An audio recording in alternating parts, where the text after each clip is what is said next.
Yeah. Okay, amen. Today's class is very graciously dedicated by Leora Lasky in honor of my son's engagement. Thank you. Wow. Shnei Zalman Jacobson's engagement to Batya Zagwi with heartfelt prayers and good wishes for the Chassan and Kala.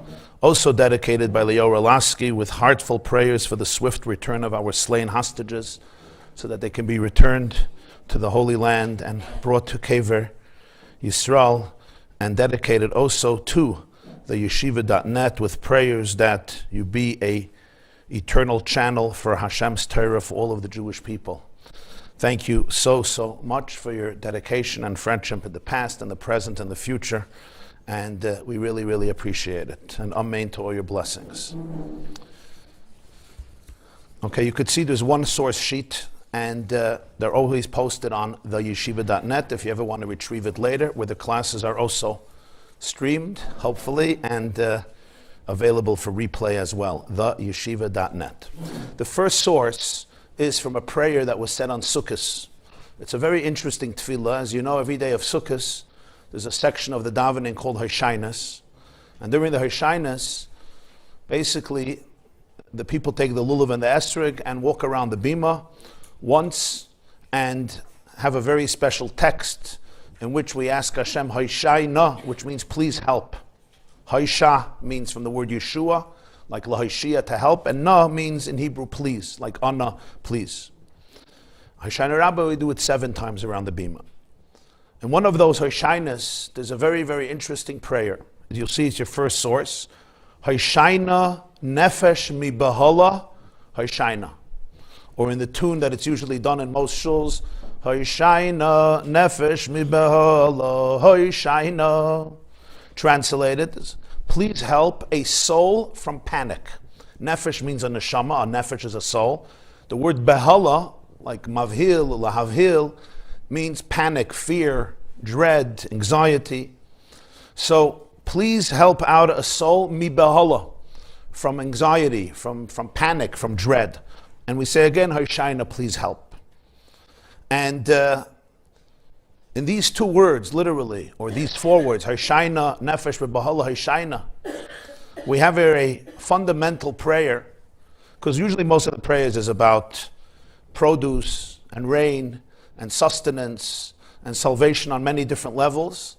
But here is one that deals directly with the person's internal emotion, not just the environment, not just the world, not just what's happened in the physical terrain around us individually or collectively, but a very internal space called Behala. And that's one of the prayers that we say on Sukkot. And this really opens us up. What is this tefillah exactly? What does it mean? What is a nefesh Behala, a nefesh in Behala? What are we asking for? Hoshayna nefesh mi Behala Hoshayna. Okay, we'll get back to it, Be'ezer Hashem. We begin now a new cycle of learning the Torah. As everybody knows, 53 Parshas in the Chumash, which is read throughout the year. Sometimes the Parsha, two of them are connected. We start on Simchas Torah, and then Shabbos Bereshis, and then we finish on Simchas Torah 1 year later. The first Sefer Bereshis, has, as you could see in the list, Bereshis, Noach, Lech Lecha, Vayerech, Hayisara, Toldos, Vayetzav, Yishlach, Vayeshev, Meketz, Vayigash, Vayechi, which is 12 sections, 12 portions. As we know, every portion has a name. You could say the name is just for convenience. It is. When you want to identify a person or a thing, you have names. It's just much easier. The truth is, however, these are not random names. The names, as always in Yiddishkeit, are very significant. We're going to look now at 2 portions which would seem to have opposite names. We would think it would have been reversed, but it's not. If you take a look at the first portion, Bereshis, which we read last week, it's called Bereshis, and it makes a lot of sense. The first word of the Parsha is Bereshis. Bereshis bara Elokim es hashamayim v'saretz.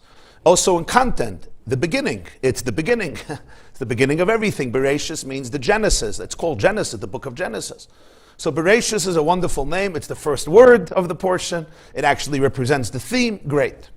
Now you come to the second one. And if you look in your third source, this week's Parsha, Parshas Noach, how does it begin? Eila Toldos Noach.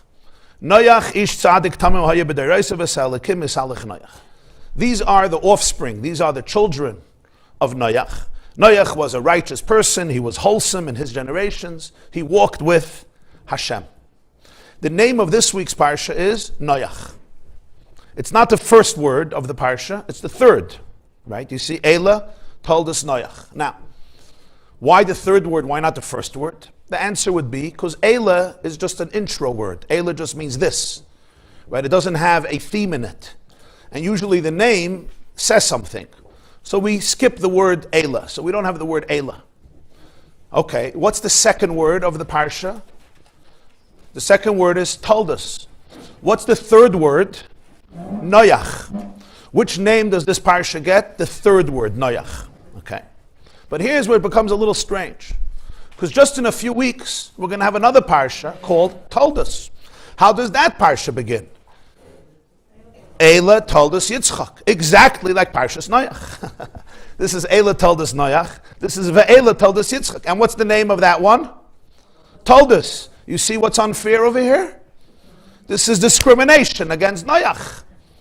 Right? Noach should have gotten Toldos. Right? Toldos should have gotten Yitzchak. Remember, Eila Toldos Noach, Eila Toldos Yitzchak. Who comes first? Noach. You're giving the second word and the third word. Noach should have gotten the second word, Toldos. He comes first. And then Parshas Toldos should have gotten the third word, Yitzchak, which would also have been very nice to have a Parsha named for Yitzchak. Right? Nothing wrong. Yitzchak was a great man. He's the second one of our patriarchs, our avos. That would make a lot of sense. So we would have Bereshis, Toldos, Lech Lecha, Vayerech HaYisara, Yitzchak. I know it sounds funny today. We never heard of a Parsha called Yitzchak, but that's just because it never happened that way. If you look at the other Parshas, for example, Lech Lecha, right? Vayomer Hashem El Avram Lech Lecha. It's not the first word, Vayomer, which means he said, so I could get that. There's no theme there. Hashem, we don't name that. Avram, we don't do that either, for whatever reason. It goes to Lech Lecha. Vayera is again the first word. Vayera, love Hashem. Chayisara is the second word. Vayiyu Chayisara. But Vayiyu is not really a thematic name. Toldos, we just discussed. Vayetze is the first word. Vayetze Yaakov, he left. Vayishlach Yaakov, he sent. Vayeshev Yaakov, he dwelt. Vayihi Miketz is the end. Vayigash Elav Yehuda, the first word. Vayigash, he approached him. And Vayechi Yaakov. So all of these we could appreciate. When it comes to Noach and Toldos, though, there is something perplexing here. Because Noach is the second Parsha and gets the third word. Toldos is later and it gets the second word. And if you really want to be fair, it almost seems like something is interesting here. That Noach should have gotten the second word and Toldos should have gotten the third word. They both begin the same way. Again, you don't want to use the word Eila for whatever reason because there's no theme there, just means this.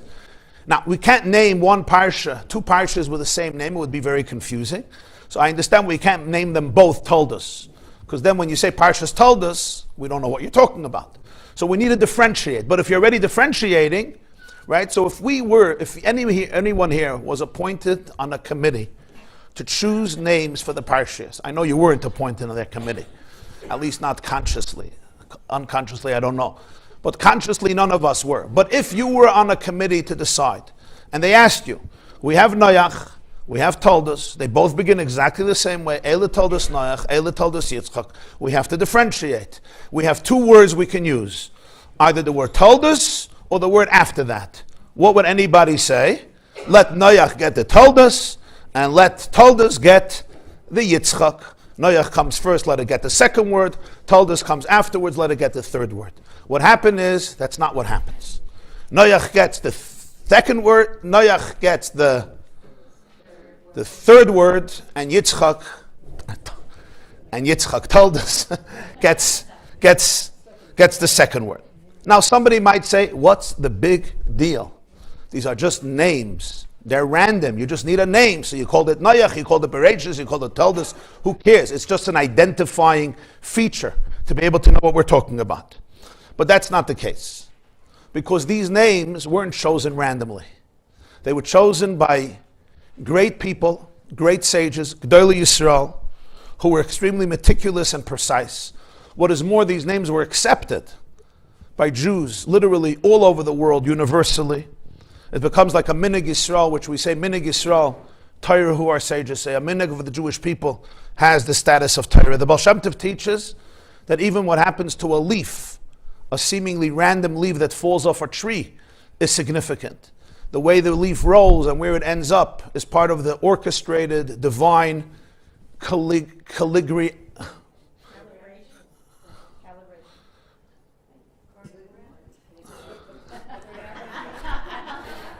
Okay, wow. Thank you. Okay, very good. Okay, part of very detailed, orchestrated divine providence known as Hashgacha. And that's true even with a leaf. Certainly something that's part of Torah.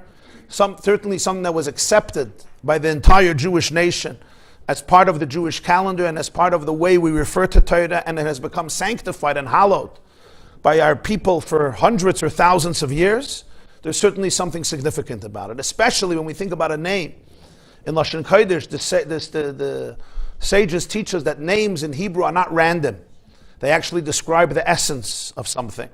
Hashem asked Adam to name all the animals, and this is how he proved his wisdom versus the angels, because the names were basically describing the spiritual and inner chemistry, the spiritual physics of each animal, of each insect, of each reptile or bird that Adam names in Parshas Bereshis.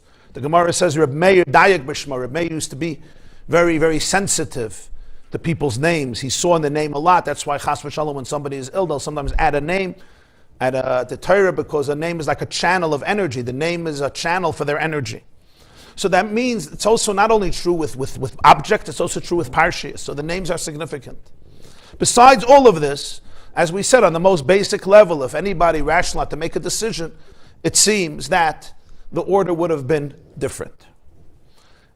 Now, it seems like a small thing, not so consequential. But in Yiddishkeit, what we often see is, it's very hot here, no? Okay. Okay. So Parsha is always the name in the first sentence of the Parsha. Yeah. So we know that the name is always in the first sentence, but you could see clearly that it's significant because, for example, Lech Lecha could have been named Avram. It's not named Avram, right? It's named Lech Lecha, even though Avram comes first. And we see here with Noach and Toldos that it's not just randomly chosen. That means there is some rhythm here. There is some inner system here. One of the fascinating things about Yiddishkeit is the klal and the prat. Sometimes a very small, what would seem like a negligible detail that doesn't seem very significant, holds the key to very deep cosmic truths. And it's not a contradiction, because if everything is connected to infinite oneness, so the smallest detail reflects the greatest truths, just like the largest truths. One of the fascinating things is that we learn today in our generations is in physics is that the structure of our constellation and galaxies in outer space that is so incredible is literally replicated in the structure of the atom, which is so invisible and microscopic in physical matter. That structure of the nucleus, and it has then that which revolves around the nucleus. So the small, the prat and the klal, the individual detail and the cosmic largeness and the largeness that we see in the cosmic system reflect each other. And the reason is because hashava mashva katan v'gadol. In the presence of infinity, the smallest and the greatest all come together. And that's why sometimes in one little small detail, it's like in DNA. The DNA, which is the blueprint for any living organism, the sequence of the letters of the chemicals is so significant. You don't say it's just a small, tiny detail. It's not only the devil, as they say, lives in the details, but God himself lives in the details, it seems. Because if one would try to change a little sequence in DNA, the results can be catastrophic, even though you'd say, what's the big deal? It just seems random. But it's not random. And that's why sometimes from these small little reflections, although it looks like, stop obsessing, but it's not an obsession, it's an opening to the truth that these small things carry within themselves the DNA of existence. And this too is not an exception. I was a yeshiva bacher in 1991. It's a couple of years ago. Still a baby, but then I was a bigger baby. I don't know if that was the right choice of words, but you get it. I'm still young, but I was even younger then, right? That's not unusual, no? So this was in 1991. It was Parshas Toldos, the end of 91, December. The Parshas Toldos, Tofshin Nun Beis. That's 5/7/52, which was the end of 1991. I had the privilege of growing up at the feet of the Lubavitcher Rebbe in Brooklyn, and in those years also to be one of what's known as the Chayzrim, one of the oral scribes who would transcribe his talks on Shabbos. Overflow. Okay, wow. Okay, welcome. Welcome to our new stage. Okay, it's time for expansion or moving already. Baruch Hashem. Okay. Make yourselves comfortable. We already have a mechitza, that's a good sign, right? Or a breakaway minion. What is this, a breakaway minion? Okay, there's a new flow. The women's section, okay.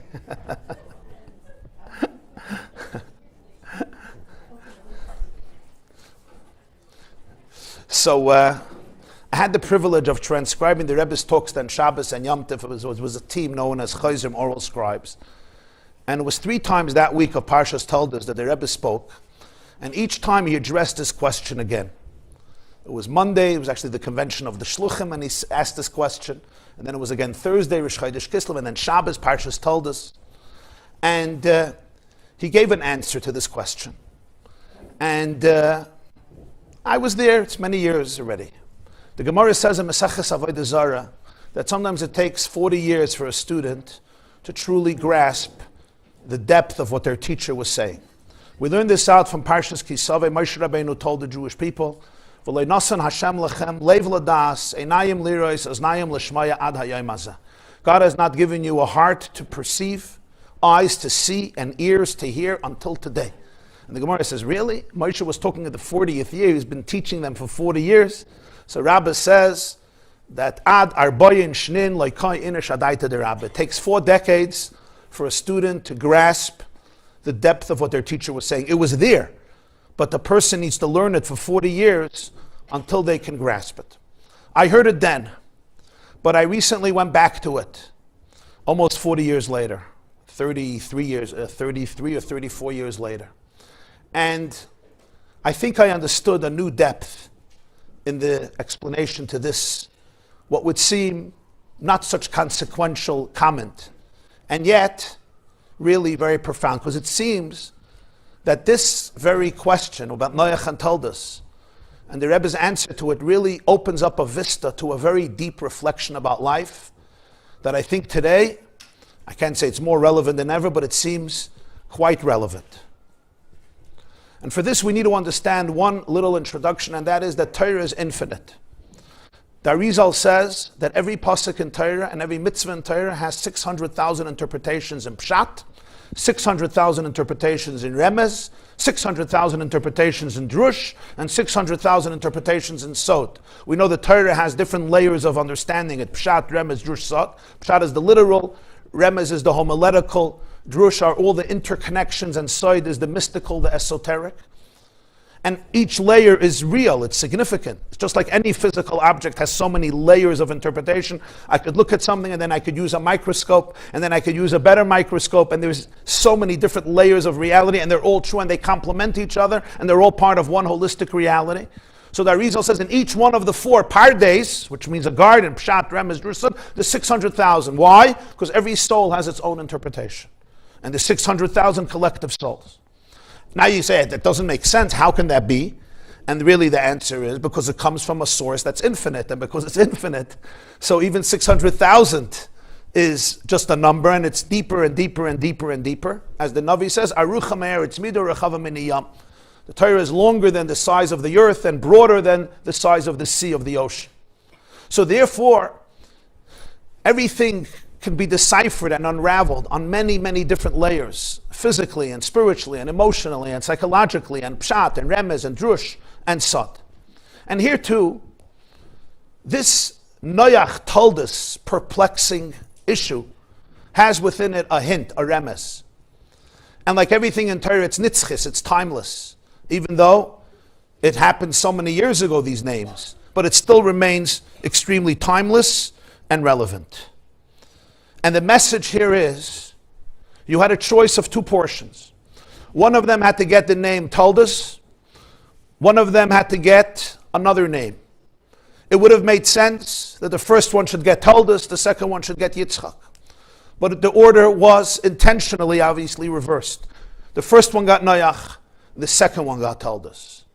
And there's a profound message here, and that is, you cannot have Toldos before Noach. You cannot have the concept, the name, the reality of Toldos without Noach. Noach must come first, and Toldos must come second. And therefore, even though in the order of the pasuk it has to be reversed, that's fine. So that the name forever is Noach, and then only after a few weeks do we get to Toldos. But what does this mean? The word Toldos, everybody knows, means, what does Toldos mean? Generations, children, offspring. Like we say, Eila Toldos, Moshe v'Aaron. Toldos, that's Sefer Toldos Adam. The word Tolda is connected to the word Leda, Yom Holedet, Vatoiled. It's birth. Toldos is always the continuation, the next generation. Right? You have an Av and a Vlad. You have a prototype, a parent, and then the child is called Toldos. Offspring, descendants, children. That's the meaning of Toldos. Let's come to the word Noach. What does the word Noach mean? Relaxed, serenity, peace, easiness. Did I just make up a word? No. Easiness, right? Ease. Okay, thank you. I'm gonna go easy with that. And with myself. We even have the word Noach in another context. If you remember in Megillas Esther, you have it here in your source. In Megillas Esther, we have the word Noach quite a few times. With a vav, it says, V'Noach b'chamisha asar boy.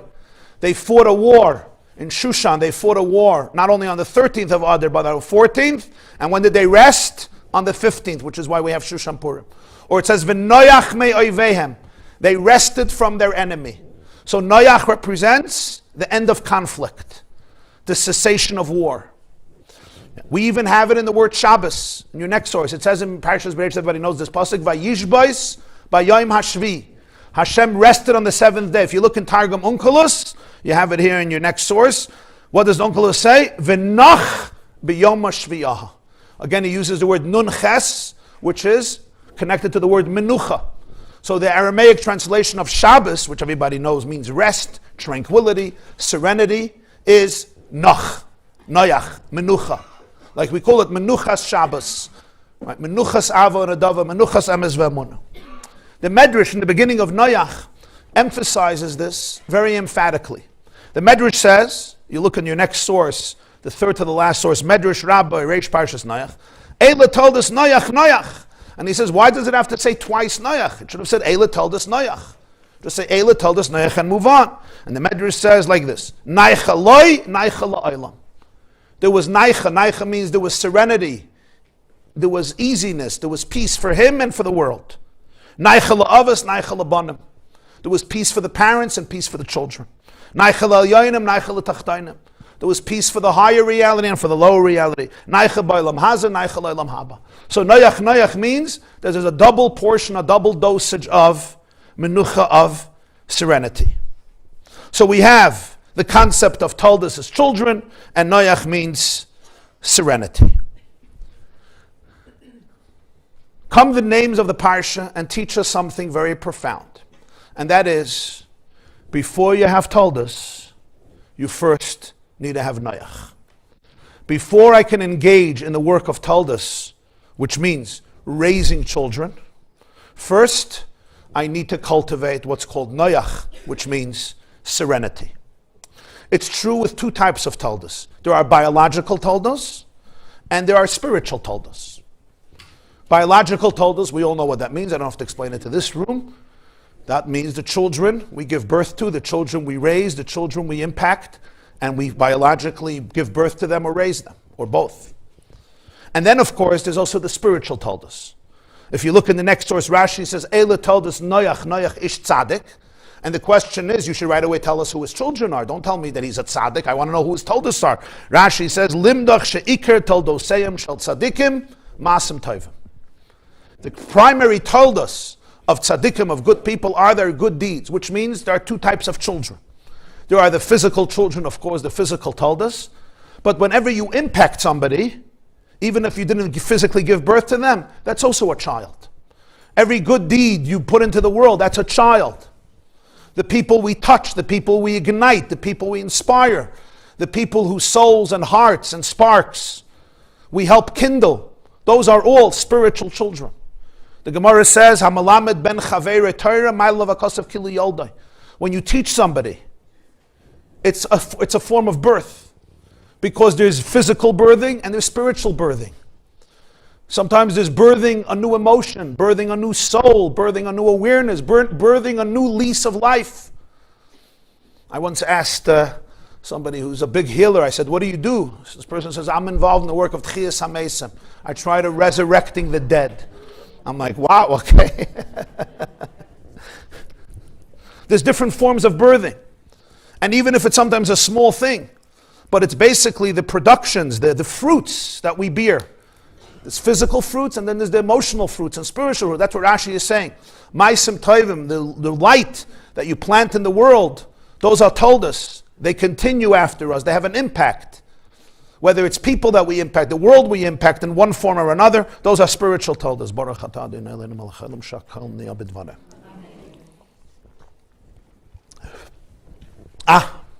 So now when we have two names, and we would think the firstborn should be Toldos, and the later one should be Yitzchak. The first one should be Toldos, and Noach maybe shouldn't even have a name.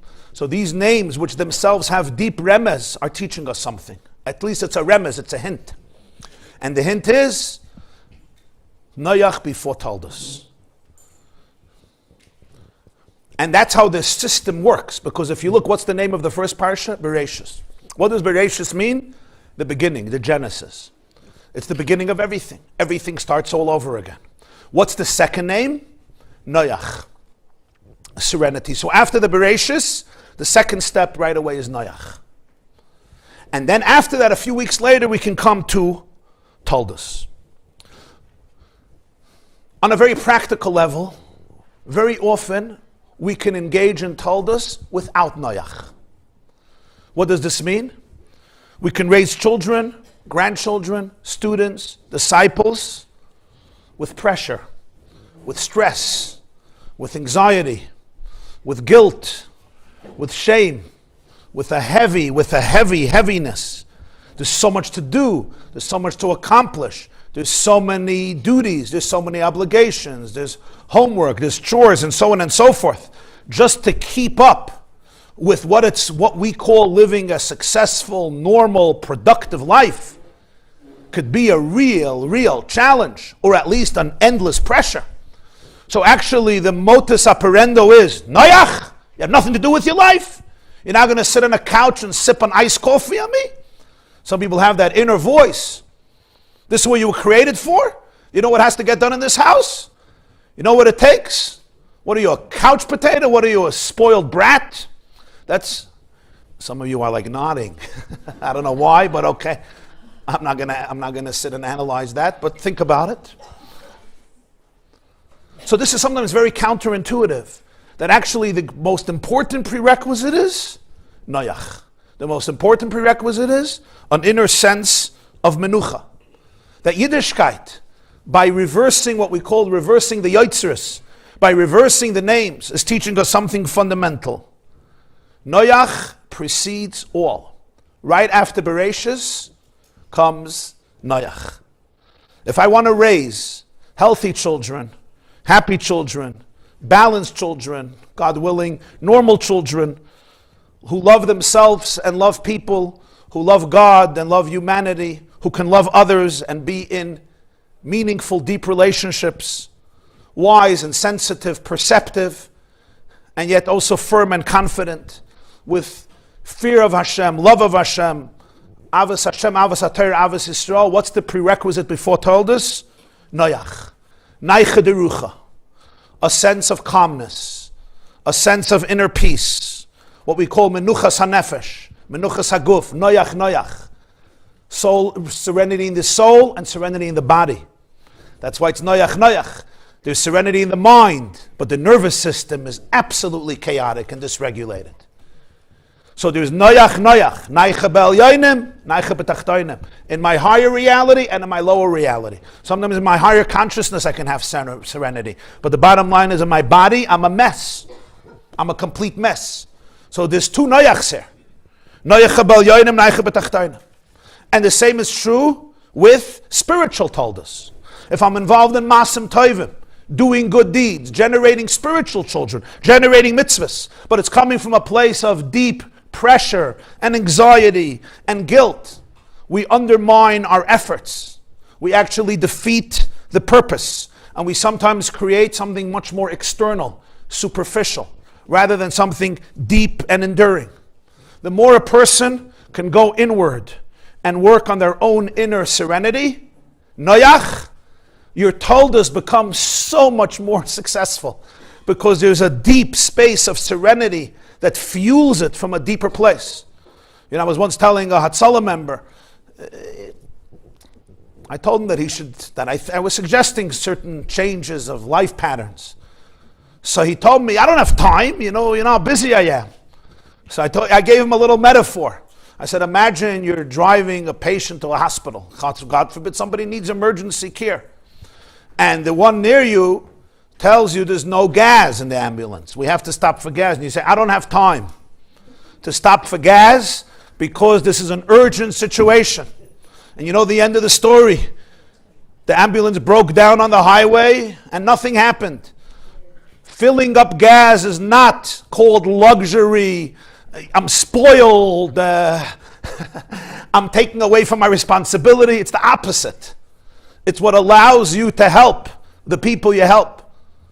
So the Toldos then are completely different. Instead of investing in the eggs, invest in the chickens.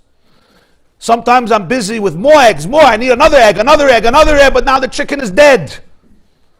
But if I cultivate the mother of the eggs, pun intended, that's not called narcissism. Think about the eggs, you lazy schlemiel. Stop thinking about yourself. There's eggs to produce. Where do you think these eggs are coming from, genius? And if the hen is being fed toxicity, what do you think the eggs are going to look like? What do you think the eggs are going to taste like? You want good eggs? Don't think about the eggs. Think about the hen. You understand my brilliant mashal? Isn't that a good mashal? Yes. When you start thinking about the hen, you have much better eggs. The eggs are happier. The eggs are gewaldig. They're geschmack. They give you the protein you need. You don't need cheesecake and pizza and other chazerah, yeah?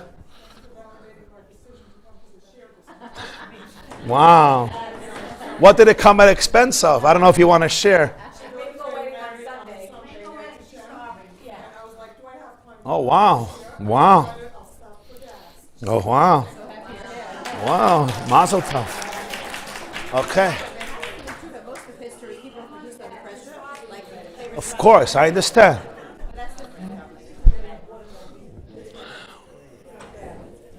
And there's a woman who sent me an email yesterday that she's traveling here from another country. I think it's next week or 2 weeks. She says her daughter's wedding is around here on Tuesday, so she decided to come in the morning to the shiur on the day of the wedding. So I was like, you know her, right? Okay. I said she should introduce herself so we can wish her mazel tov, and I wish you mazel tov. Shvi v'shal tov v'motzlachas. Kavan. Avada. That's the deep prayer. Haishayna nefesh mi bahala haishayna. You see, it's counterintuitive because what I need to do right now is so urgent and it's real. It's not like it's fake things. It's like we need to produce eggs. There's so many things to get done. It's not fake. It's not in my imagination. So intuitively, you say, just get to your responsibilities.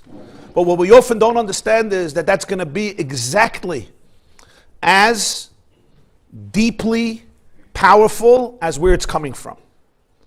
The moment you start investing in the source of it all, and that's what you get cultivated, automatically the energy we radiate is a completely different energy. The Toldos is completely transformed. So on Sukkot we say, Hoshayna nefesh mi bahala.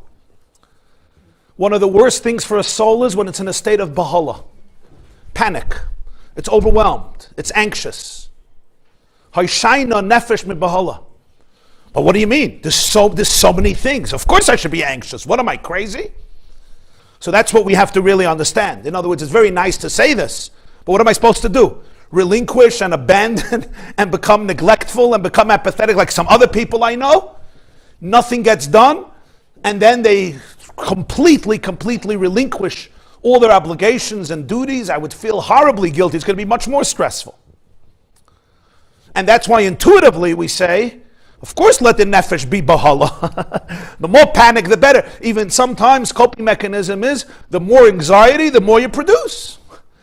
Right? Somebody once told me, if I'm relaxed, I'm not going to do anything. You have to trust yourself that it's the other way around. When you're relaxed, you won't do things that are counterproductive. When you're relaxed, people actually do things from a much deeper space, what they actually really want to connect to. And it's sometimes very hard.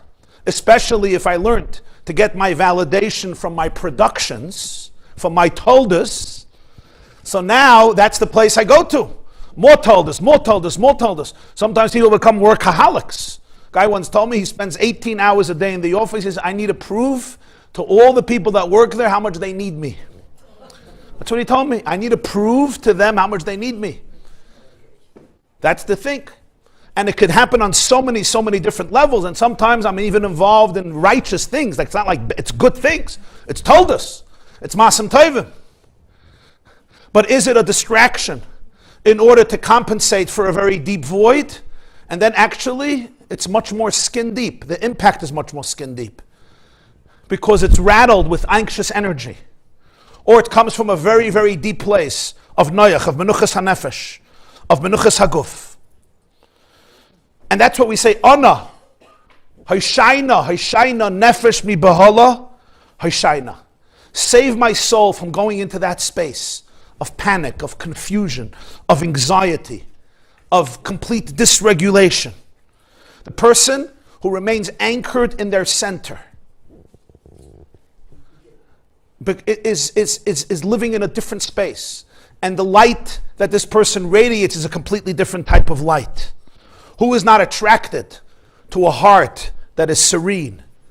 There may be a storm, but we know the eye of the storm is very peaceful. In the storms of our life, can you lean into the eye of your storm? Eye, pun intended. There's the eye as the eye, and there's the eye as the eye. That eye, the chelik elokami mal mamish, has it together. It's not flustered. It's not overwhelmed. Even if there's a lot of things to do. It's a very deep place of silence. It's like a meditative place of kol d'mama daka. Look how significant this is.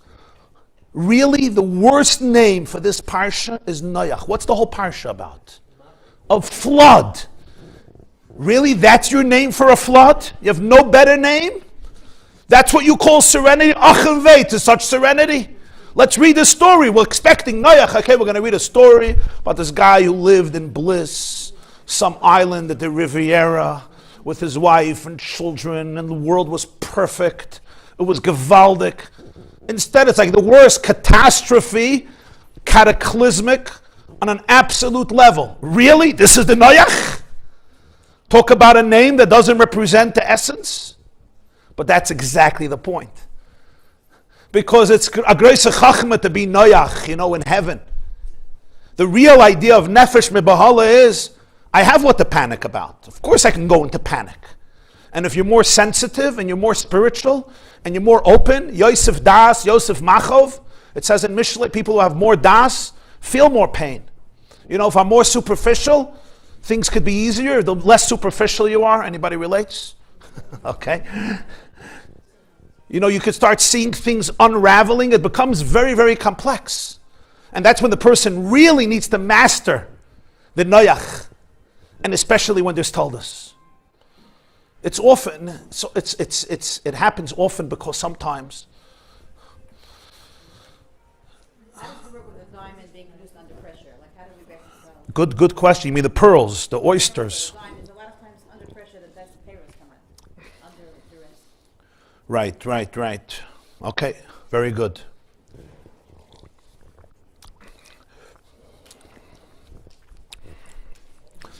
The best example for this, I always see this, is in Tehillim. When you read David HaMelech's Tehillim, and especially if you don't understand the Hebrew, it's good sometimes to read in English to understand what David HaMelech says. You see that this person's life was extremely tumultuous. Surrounded by enemies, persecuted by enemies, often in danger, physical danger, emotional danger, and he describes it so vividly. He does not deny anything, he doesn't repress anything.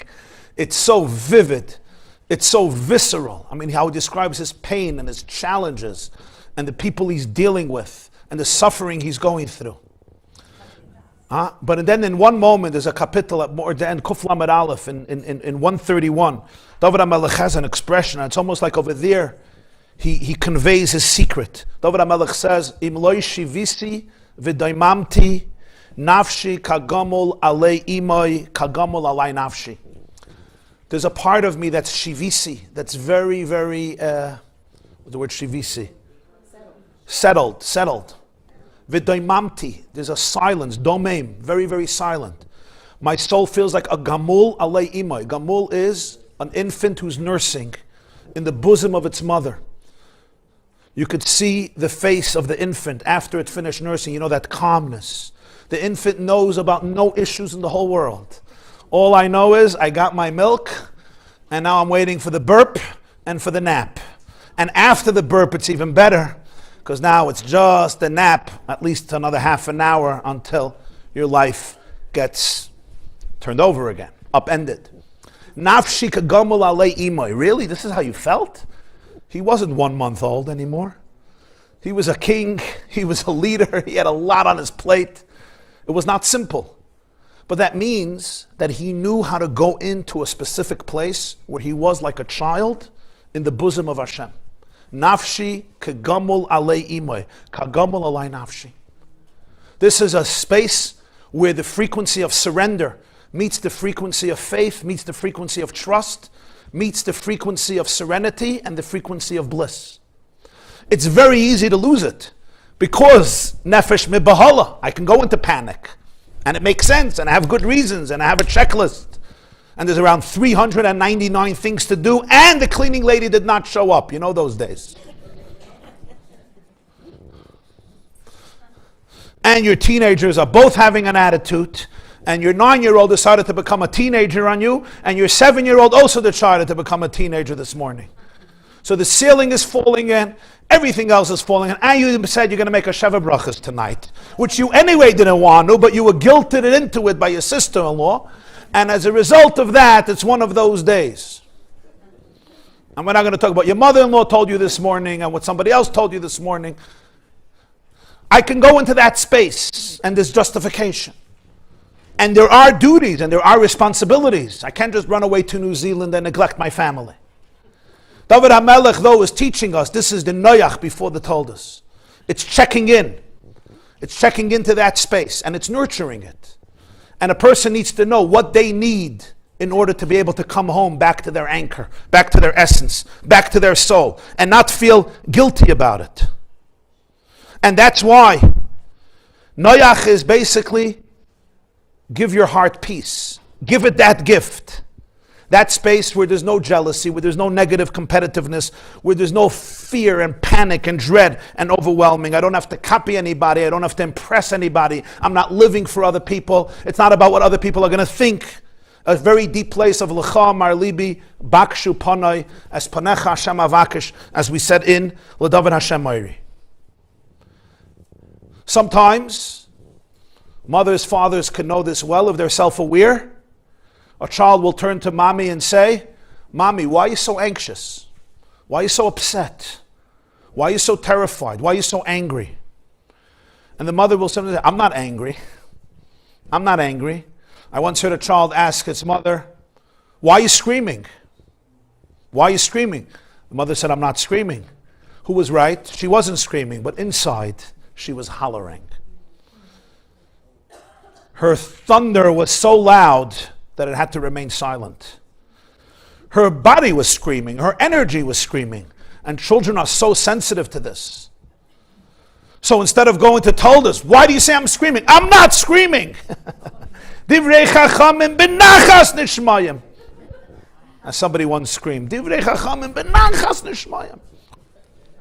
Which means the words of the wise are heard with serenity. I always want to go into that heartbeat of Noach. Whenever I'm giving, before I'm teaching a class, before I'm educating my child, before I'm giving whatever I'm giving in any field, in every area, physically, emotionally, spiritually, intellectually, socially, am I approaching it from a space of Noach, or am I approaching it from a place of Bahala, and somehow I'm just going to do it from that space in order to get it done? But it's far, far more compromised. It's far, far more superficial. The truth is, it's not easy. It's not easy because for this, we need a lot of inner awareness and also a lot of inner work. For this, I need to be able to know how to handle my thoughts. I need to know how to handle my paradigms. I need to know how to handle my framing things, the way I frame things. Most importantly, my templates. What are my templates? Our inner mental chatter. What does that look like? If a person doesn't know about their inner mental chatter, if we don't become friends with all of the parts in us, then instead of us having control, they just take control over the sandbox and can drive us crazy, and then we are just victims. Viktor Frankl, the Jew from Vienna, student of Freud, Auschwitz survivor, once said, between stimuli and response, there is a tiny little space. It's like a millisecond. And it's in that space where choice lives. And it's in that choice that all human freedom exists in. It's that tiny little choice. There's stimuli. Somebody just said something. Somebody just did. I could react right away from my old template. Either I implode or explode. Either I go into fight or flight or freeze or fawn or whatever the response is. There's a template response, it's ready. The neural pathways have been treaded upon and been cultivated for 53 years, 43 years, 33 years, whatever it is. There's a ready highway. My neural pathways know exactly where to go. Guilt is a great one. Blame myself. Tell myself that the more I hold back, I'll get more Elam Haba, and therefore I'll kill my soul and destroy myself. Whatever it is, everyone in their own way with the templates that we use. And the result is that a part of me is either dead or angry or resentful or just checked out or disassociated. So that response comes with a millisecond break of actually awareness, very deep awareness, and then the power of making a choice. Now, why is this so important? It's so important because this is really where freedom exists. You know, we're so used to blaming others, and it's a very normal thing. If only this person was different, if only this person lived in a different space, my life would be easier. And you can't say that that's a lie. Sometimes it's true. Our relationships affect us deeply. But we often don't realize that I can live my entire life projecting my stuff on other people, rather than really, really looking inward, internally, and going to places that are very, very uncomfortable. Asking myself, what just happened inside of me? What just triggered me? And especially, sometimes religious people can be less self-aware because they have God to blame for their emotions. Why am I angry? My child didn't daven. Where are you at the Shabbos table? I right away, I bring in Yiddishkeit, religion, Torah, so I don't have to be self-aware. And sometimes I can get so frustrated, and instead of holding up a mirror to what's happening internally, I'm basically like, if you would do this, and you would do this, and you would do this. Now, it's a delicate balance because we do want to educate. And discipline is a beautiful thing. And relationships are so, so important. Toldos is critical, but after Noach. Because if not, it just becomes a deflection, it becomes a distraction, it becomes an excuse not to look internally, and my internal life is a complete mess. with a lot of anxiety, and I'm blaming the people around me.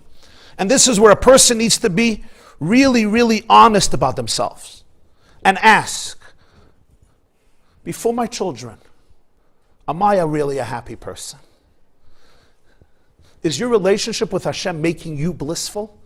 And if not, don't look at anybody else. This is a real question. Do you have genuine self-love? Do you like yourself? Am I going to live my life vicariously through other people and wait for them to tell me that I'm a good person? And if I see my success with my Toldos, I could say, oh, my nachas machine is working. And let's understand this, that today the youth is extremely sensitive to this. You know, people often, you've heard this from me more than once. I'm going to give you now my little blasphemy here. People like to say that the youth today is spoiled and rotten and narcissistic. And often I think it's the opposite. They're actually very sensitive, and they feel very, very swiftly when their parents or teachers or educators are actually communicating from a place of rage, from a place of, am I right? It's not so blasphemous, right? From a place of discontentment, from a place of a lot of inner guilt and shame. Yeah, I said a sukkah, a woman told me that, it's not such a funny story, but I just was plotting because I don't know, for me it was very, very funny.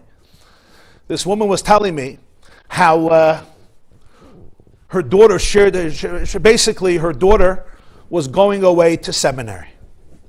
And she came to say goodbye to her grandmother, this woman's mother-in-law, this woman's husband's mother. She came to say goodbye to her grandmother.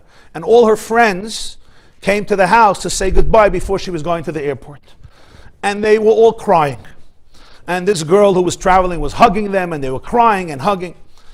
And this woman says, my mother-in-law, the grandmother of this girl, turns to all these girls and says, that's the problem with this generation.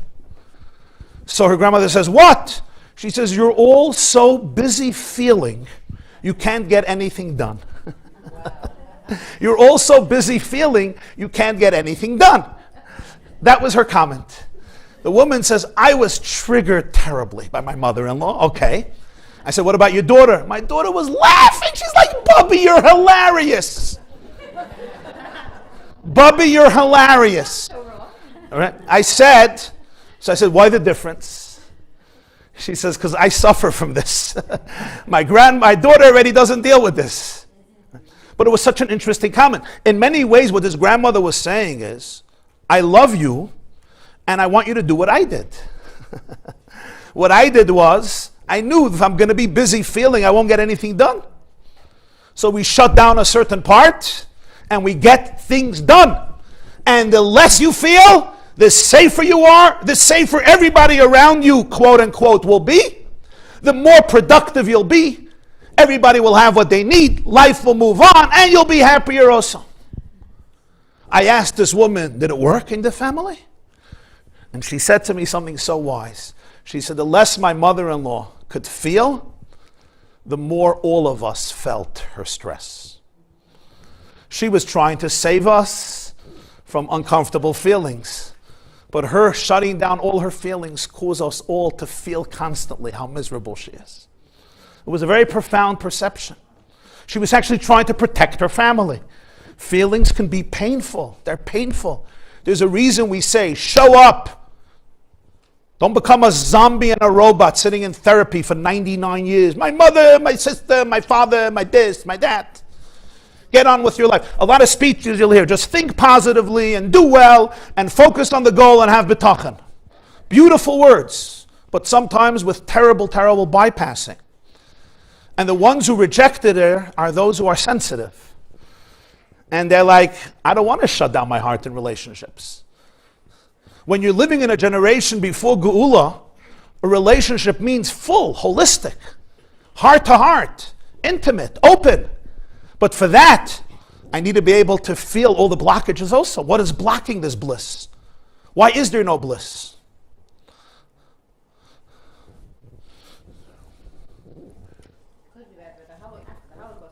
Yeah, I'm not, every word I say is without an ounce. At least I try. I can't tell you at all. I'm not a saint, but it's without judgment. It's without judgment, not only because I understand it, because when there is a lot of pain, one needs to sometimes shut down, at least somewhat. It's a very, very amazing coping mechanism and survival skill. I once heard from the famous therapist, Rabbi Shimon Russell. He told me that there was once a family and the kids were struggling, and he was talking to the parents. And he asked the father if he ever feels love to his children and expresses it. So he says to the therapist, he says, in our family we have a shita. You know what a shita means, right? We have a divine theological approach and philosophy that we don't say, I love you. He said, that's a shita in the family. So Rabbi Russell told me, he says, I told him, I said, it's called the Holocaust. You don't have to turn it into a shita. It's a tragedy. It's a tragedy. You don't have to make a tragedy into a shita. Yeah, in other words, it's a tragedy where when there is so much pain, a major coping mechanism is don't feel too much. And even if you're going to feel, it should be a little bit, and your brain should control what you're feeling. Feel more other people's pain, because that works and you can vicariously live through them. Sometimes you'll read a novel and you'll cry for like a day straight from other people's stories. But internally, there's a little wall or a thick wall that depends on every survival mechanism. And the ones who feel it most are children and students, because they feel our nervous system. They don't only feel our conscious, they feel our subconscious.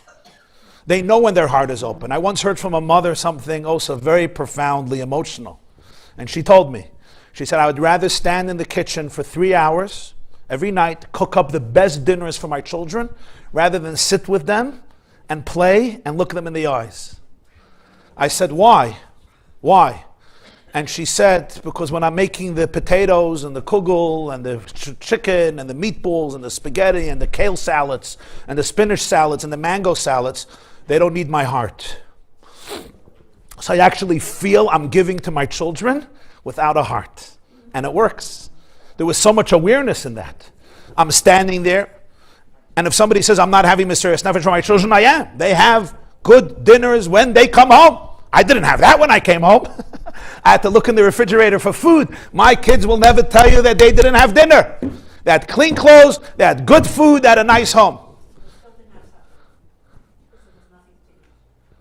No, this woman's supper is amazing. I know her. Amazing. Gewaldig, right? But this came from a lot of work. She said, but that way I don't have to give my heart. So I asked her, and what do you think your children need? Much more. You think they need the most amazing supper, which is an incredible thing to have, by the way? Or they need their mother's heart and their father's heart? What do you think they really need more? And of course, we all understand the answer. Not that food is not important and that there shouldn't be dinner and there shouldn't be clean clothes. Of course there should. But what often happens is, it's easy sometimes to run away to those places where I'm doing good things. I'm nurturing my family. I'm there. But there's no need for Noach. I'm not really giving my heart. And sometimes I don't know how to do it. It's very, very hard to do. And because life is so stressful and because life has so much responsibility, we can get away, I don't want to say with murder, but we can get away with living in self-denial, where there's Toldos and more Toldos and more Toldos and more Toldos, and everything is taken care of skillfully and professionally, so we are basically party planners for our kids. We are amazing party planners who know how to run the house. That just flew in, I don't know how. We're amazing, and it's amazing, but the deepest thing which I can give is Noach, which is a regulated nervous system that allows the other person to become regulated and really learn who they are internally. That's a secret energy that can't be replaced by anybody or anything else. But this requires internal avodah, a lot of internal awareness. If I would speak personally, I suffer from anxiety. I work on it constantly, but I suffer from anxiety from a very, very young age. When I was a young kid, I started to pull the hair out of my head. I didn't know why. In those days, it wasn't customary to go to a therapist, chas v'shalom. Today, if you don't go to a therapist, like, what's wrong with you? Like, what's going on? Are you really so messed up in this? Right? But I didn't know about looking inward. It took me a lot of years to figure it out. But it was my body's expression of a very deep anxiety. And it continued for many, many years. And I pulled out my beard. I took a lot of inner work, which I still have to do. It's not, you don't snap your finger. Of trying to tune into that, seeing what is happening inside, what are the responses. And it's a very, very deep pain. And many of us have it on so many different levels. And sometimes you can't just tell a person, change your thoughts. Like, just think positive. I've done all that. Get involved in good things. I was involved in a lot of good things. At least I tried. Sometimes that's amazing advice. But sometimes it's like almost a dibuk. It's like an internal. There was somebody who told me, a friend of mine, and I related to it so much. He said that whenever he would play with his children outside, there was a message that came into his brain right then to make him feel miserable. It was almost like a dibuk, like there's something, like it was always like, oh, you don't really mean it. You should be learning now. You're wasting your time. Your kids know that you're not enjoying it. Whatever it was, he went on vacation with them. And right away, they come to the most beautiful place, and there's this inner energy. It's a waste of time, and they don't even, they're not even interested in playing with you. Always to like deplete his energy and literally snuff out the soul of the experience. He did crazy, crazy work, crazy journeys and crazy work. Because sometimes if people don't have this debilitating anxiety, they don't know what it is.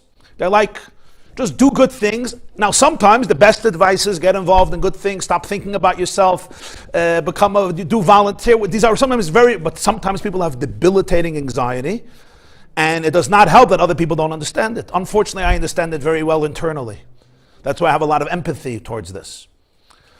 So, you could say, Noach, just become serene and, go to the gym, take a walk, spoil yourself, watch a Rabbi YY clip, or if you want a Trump clip, I don't know what's more entertaining for you. He's more unpredictable even than me, and keeps you on your feet. And sometimes it could be as simple as that. And certainly schedule and exercises and eating habits and interactions are very, very essential for this. I know for me, and probably for most of us or for all of us. But we really have to be sensitive to the fact that it's not just always a snap of the finger. Sometimes the templates of anxiety are very, very deep. We don't know what Noach means. We don't know what Menuchas HaNefesh means. And we do things, we learn, and we daven, and we say Tillim, and we ask Hashem to help us, and we're doing all the right things. And it doesn't help. And deep, deep inside, you have to be very honest with yourself. How much anxiety is there in my heart? What are my kids, because my kids are picking it up. Consciously or unconsciously. And this is the deal. Whatever we don't acknowledge and deal with, our children will be dealing with. It's not easy to say and not easy to hear. But children basically manifest all the parts of the parents that are fragmented. The parts in us that are unresolved and are fragmented, our children will manifest. And we could go there to them and start schlepping them for help, and sometimes that's necessary. But the biggest thing you have to do at that moment is ask yourself, what are they manifesting inside of me that I never dealt with? It's not an easy question. It's very easy. Just take them to a professional, give them some medicine or whatever it is. Shine! Nachas! And then it happens to the next child. And then the next child. And then the one who was the most sensitive and the most spiritual is really falling apart. So now you can say, okay, the whole system is corrupt. Let's just nuke everybody. The only place I don't want to go to is inside myself. And I know why. It's not an easy place to deal with.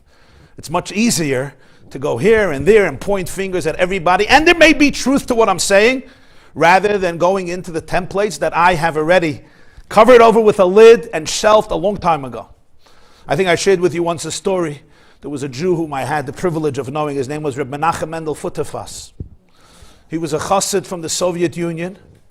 He helped Jews get out of Russia after the war with forged passports. His wife and child got out, and he was caught, and he was sent to the Gulag for around 10 years till Stalin's death. He suffered terribly. He was a wise man, very intelligent person, a big heart, and he got out of Russia in the 1960s. So he was already an older man, and he would come to New York. He would come to visit the Rebbe for Tishrei. So he loved farbrenging with young people. And he shared a lot of wisdom, and he would share stories from Siberia. He's there 10 years in the Gulag. There was nothing to do there. There was nothing to do. And he had a lot of stories. He was a very perceptive person. And he once shared something incredible. In his barrack, I wasn't there when he shared the story, but they repeated it from him. Shikagirus. In his barrack, at night, there was nothing to do. It was lights out. And you had to go to sleep. And this is Siberia. Most people died. You know, Stalin killed close to 50 million people, many of them in the Gulag. Stalin killed more people than Hitler. To survive Siberia, I don't know if you know Siberia, it could be 70 below zero, certain places of Siberia. And you're talking about people with hard labor, malnutrition, not enough clothes. It's crazy what people went through. Like what we hear now with the hostages, unbelievable. Anyway, Reb Mendel says one night, in the barrack, one of the laws were you were not allowed to play cards. This was a no-no. But in his barrack, there were a bunch of Russians, and they had a card game and they played. But whenever the nachalnik, the warden, came, they hid the cards and he never found it. So nobody was punished, because if you were caught playing cards, you could be in solitary confinement, etc. Then he says, one time, they were playing cards. Suddenly they hear footsteps. Of course, they hide the cards. The warden comes into the barrack, and he says, I know. You're playing cards. That's it, I'm done. I'm going to do a search now. And it wasn't like there were safes and cabinets and closets. No, this is a barrack in Siberia. There was nowhere to put anything. So he starts searching for the cards. And Reb Mendel is thinking, he himself never played cards. He wasn't part of that.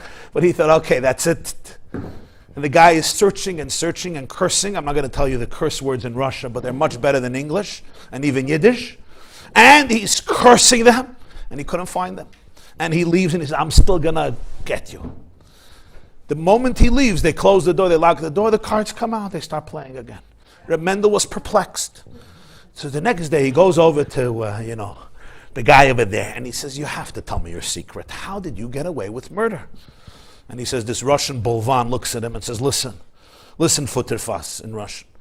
I trust you, so I'm going to tell you the secret. But if you tell one person, with my hands I will destroy you. I will murder you with my bare hands, and he can do it.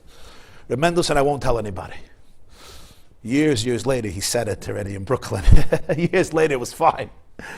And he said, he told the person, says, I'll tell you, we have here the best pickpocketer of Moscow. When the nachalnik comes in, we give him the cards, and he slips it into the pocket of the warden. The guy checks everywhere. There's only one place he doesn't check, his own pocket. And the moment he's about to leave, this pickpocketer slips it out, and we continue the game. And that's why he never caught us. Reb Mendel would turn to the boys, and he would say, Bachrim, people are searching for their cards in everybody else's pocket. There's only one place they don't search for it. In their own pocket. And that's where the cards are.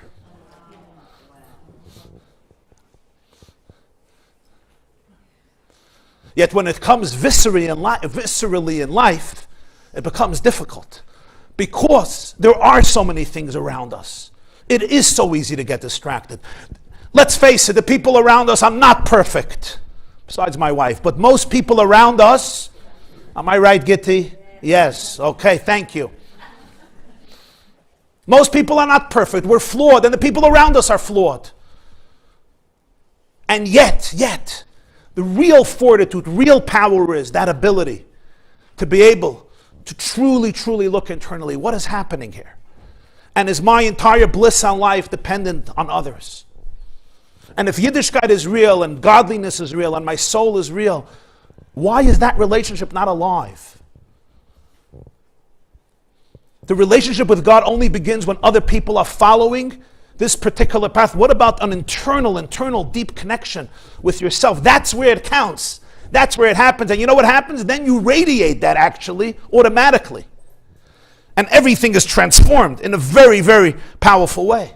So I don't see a generation so much as spoiled, but as more sensitive to the inner energy of what is happening inside.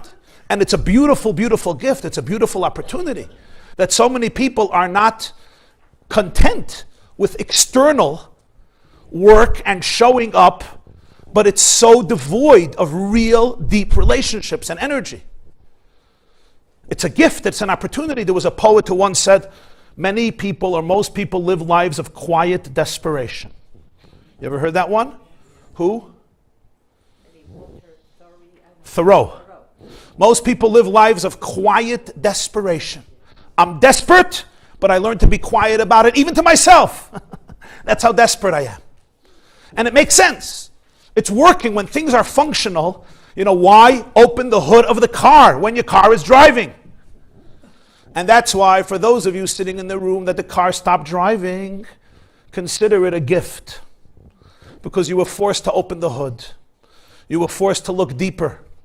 When things start breaking down, it's an opportunity, it's a gift.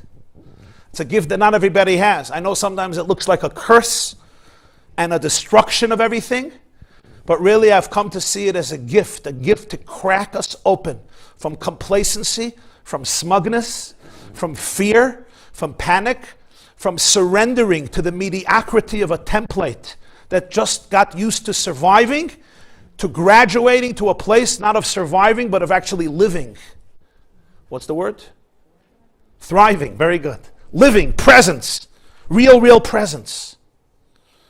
And sometimes I want to intuitively respond. My kid didn't do this, you're late to school, you're late to this, you're late to that. I just want to bash out and get it perfect. Like we want things to look perfect. But think about what life is really about. It's about anything looking perfect. Sometimes you come into where there's a principal of one of my children's school told me, she said, you know, sometimes you come into a classroom, it's perfect. It's perfect. Everybody is behaving. She says, in my school, nothing is perfect. But the children are being listened to. The children are being listened to. I had once one of my boys in a particular school, and the teacher, it was PTA, so the teacher tells me it was on Pesach time. He said, I want to give you good news. I really felt bad. I didn't even know what to say. I was like, oh? But he says, you know, when your boy came in, he was very vivacious. And now, Baruch Hashem, he doesn't say a word. And this was like, and I'm not blaming it. He has a big class, and he's looking for control. And if I would sit with those 25 kids, I don't know, maybe I would have jumped out the window myself. I'm not sure what would have happened. So I'm not really judging Chas v'shalom. I'm just saying, like in his mind, he was like, Baruch Hashem. So I remember this woman told me, Ayelet Nadav is her name. She said, over here, things look messy because there is an inner order. There's an inner order, you know? What's the one night of the year that we call a Seder? Pesach. What's the most chaotic night in Jewish homes? The Seder. What's so mesudar about the Seder? Yankee spilled the wine already before Kaddish. Dvoiri's in a bad mood before Orchatz. You want to go to sleep already a year before Pesach. What is so Seder about it? Right? But that's where Seder comes out. Seder doesn't come out in everything impeccable, flawless, perfect. Seder is an inner rhythm. Noach and the Mabul. So sometimes, you know, it's not perfect, but the people you're connecting to real people because you're connecting to your real self. This is not defiance against order and children waking up in the morning and making the bus, God forbid. But this is a protest against ignoring the internal mechanisms and internal energy just for the sake of, you know, everything looking externally perfect. And of course, life is always a balance. But nonetheless, we always want to cultivate that internal noach before the Toldos. Now, over here we come to the last step.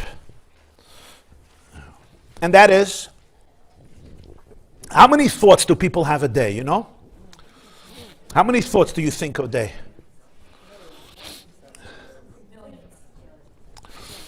So actual thoughts, not just actual thoughts that we have a day.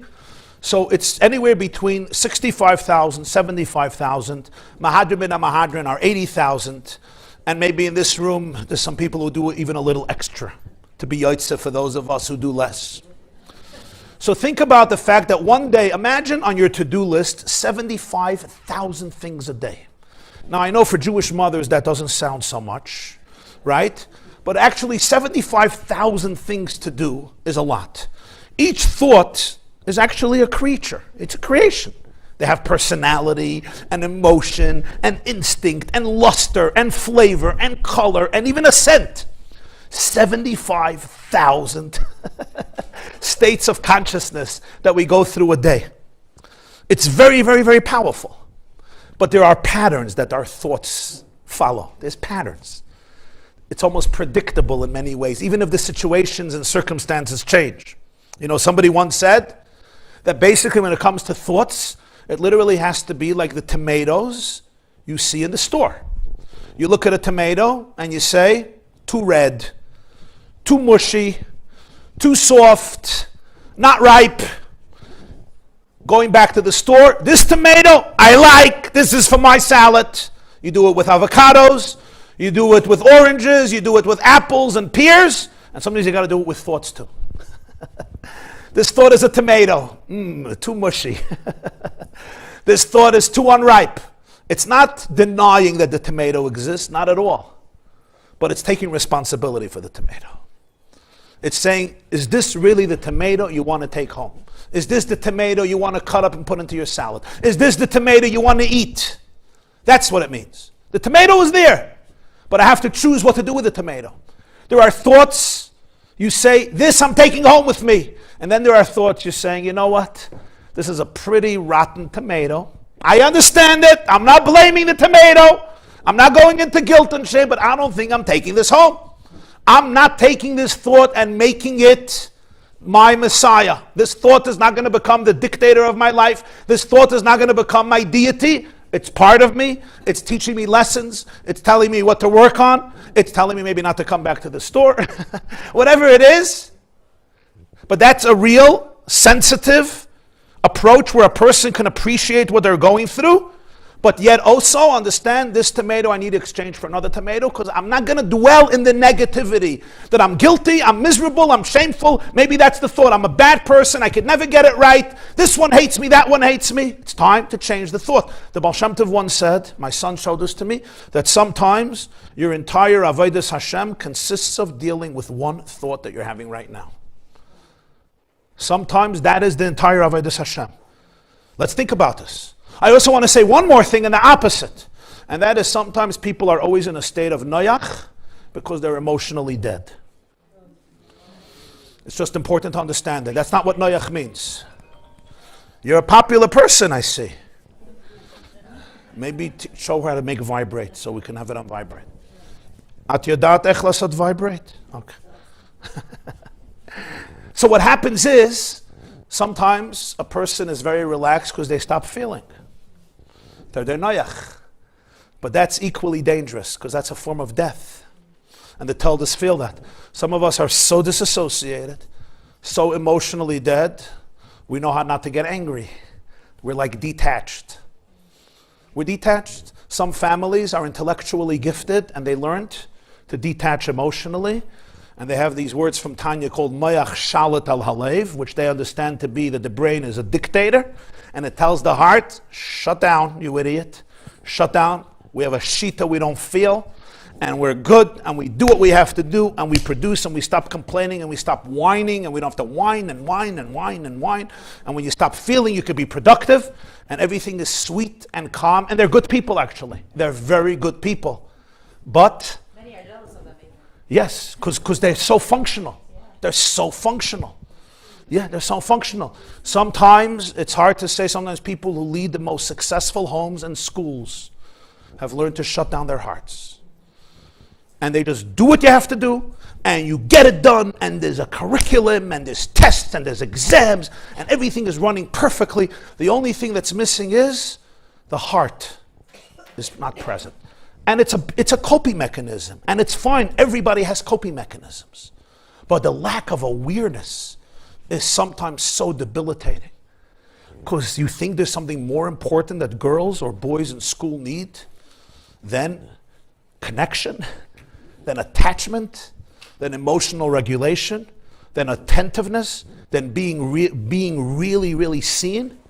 There's nothing more important. And you can't see somebody if you don't see yourself. And I can't see somebody if I'm dysregulated. And there's no way I can impact the Toldos with an open heart if I'm not in that place of Noach.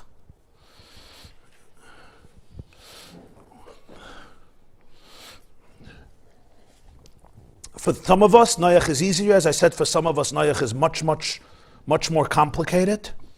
And yet, the one rule we have to understand is that anxiety is not our essential core. Anxiety is part of our development. It comes because of certain reasons. Often it's a response to life experiences, to different forms or things that happen. Sometimes it may be inherited in the genes. Sometimes it's nature or nurture, but it's not the essence of the soul. The soul is not anxious at its core. The soul is blissful at its core. And that's why we must never, ever give up on digging a little deeper and doing what we need to do to help ourselves, to free up our souls and lean into a space where we do not have to live in this fragile, terrified, panic, dread, and anxious nefesh mebahala. I want to now take the last few minutes of the class and say one more point, which is a little more sensitive and a little deeper maybe. And that's the real question of why do so many of us go through so much anxiety? It's not just Noach inside of the mabul. It's much deeper than that. The real thing is, the purpose of the mabul is Noach. What does this mean? So this is going to be our last source, and with this we want to conclude Be'ezer Hashem. We're going to be here for like another 6 minutes. I'm going to read this fast, and you'll get the point. The last source, Torah or Parshas Noach from the Balatanya. There's a pasuk in Shir Hashirim. Listen carefully. Mayim rabim lo yuchel lechabes hasav v'noris lo yishtaflu imitin ishes kolon beisa ba'ava boiz yavuzulai. Raging waters will not extinguish the love. Rivers will not overwhelm it. If a person thinks they can give away all their money to buy that love, people are going to scorn him. You can't buy this type of love with money. Hine mayim rabim him kol tirdas haparnasav ha'machshava shebenyayna elam haza. The Balatanya says, Mayim Rabim, raging waters represent all the stress that people have to survive and all the thoughts that they have in this world simply to survive. Whether it's physical work, whether it's emotional survival, all the thoughts that come with that, that's called Mayim Rabim. They're raging waters, if you know what I mean.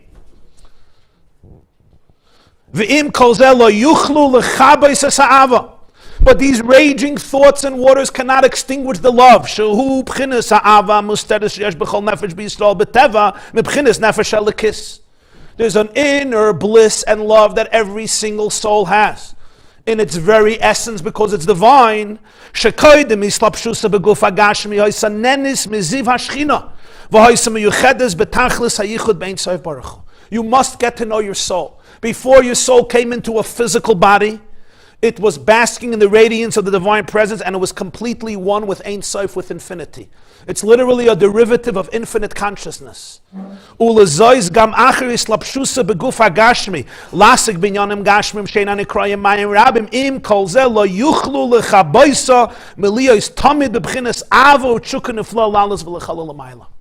Even when the soul comes into a body, and it's now camouflaged and dressed up in all of these garments, don't think that the thoughts and the anxieties for a moment can extinguish this powerful craving and love that it always has to be one with its source. So what the Balatanya is saying is something incredible. And that is, we have the answer within. Deep, deep inside, you have a space that is always serene. It knows exactly who it is. It doesn't need anybody's validation. It doesn't need to impress anybody. It's not here to fill other people's voids or be yotze for other people and constantly be in a rat race. It doesn't operate from a place of guilt and shame and dread and I'm so negative and now this.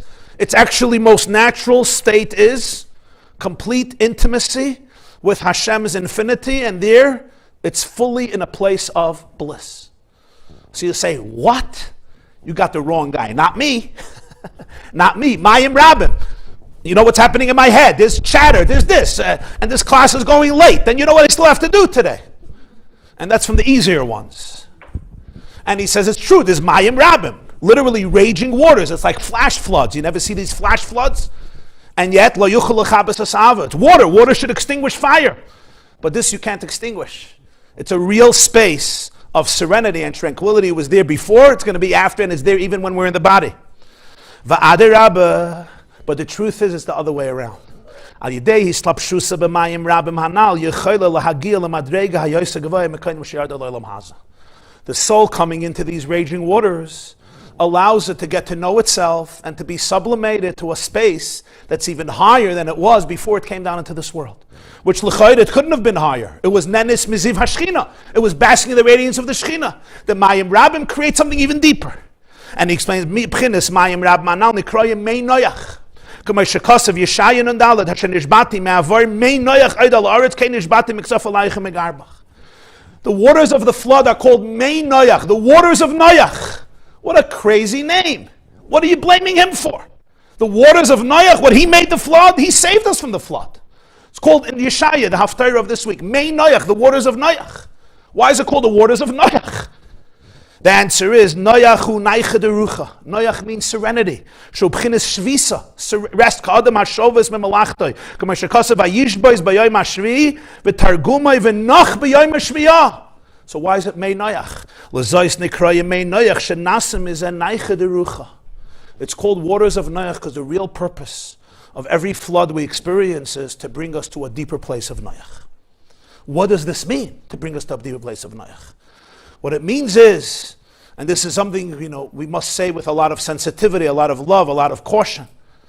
I feel comfortable talking about it because I deal with this, so I feel very comfortable talking about it because I'm not preaching.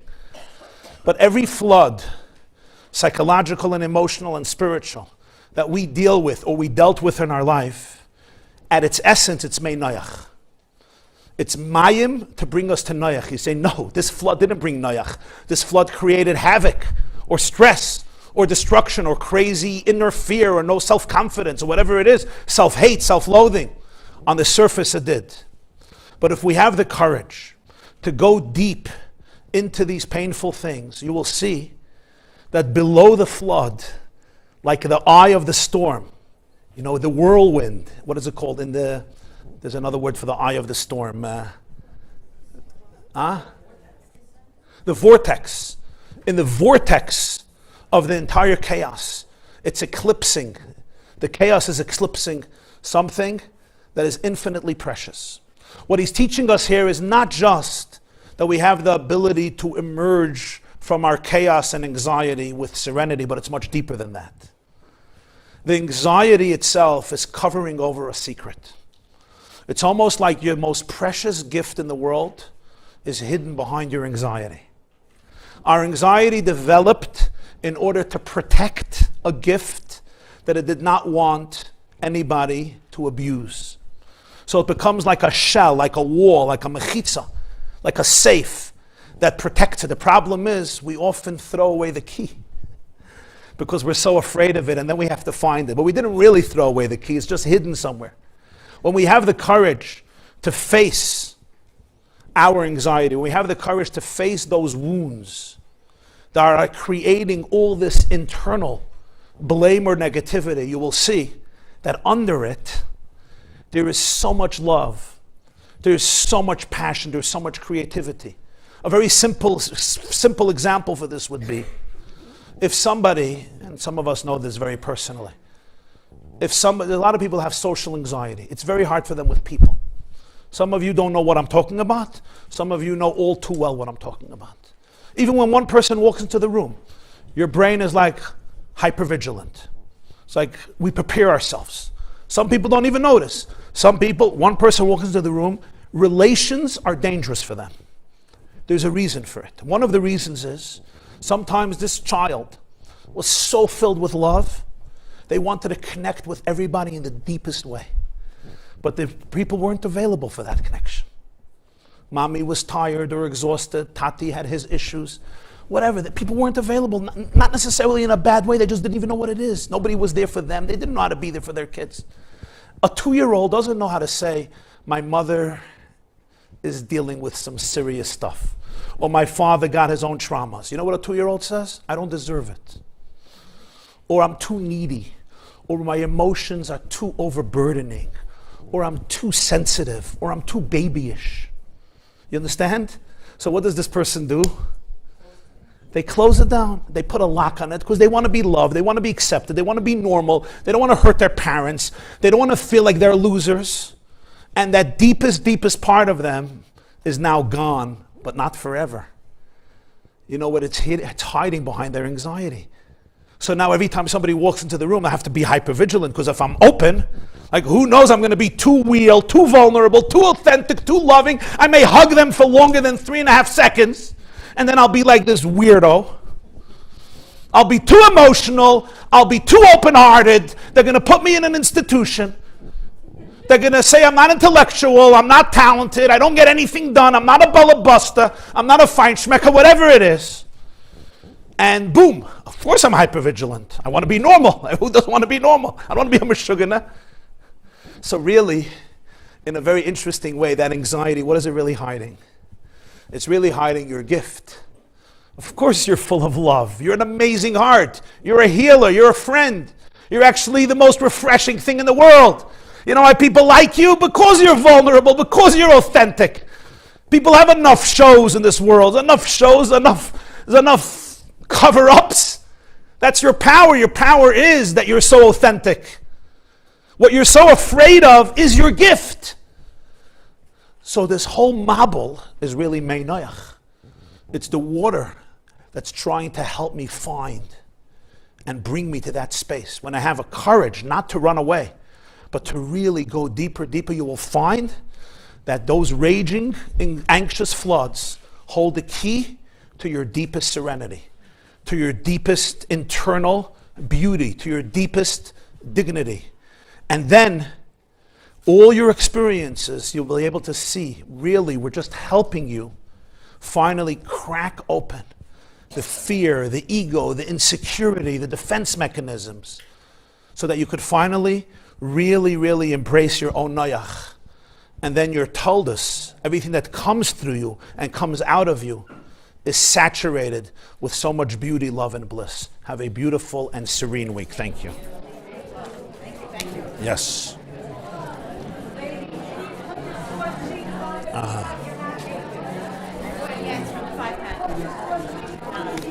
Thank you for coming.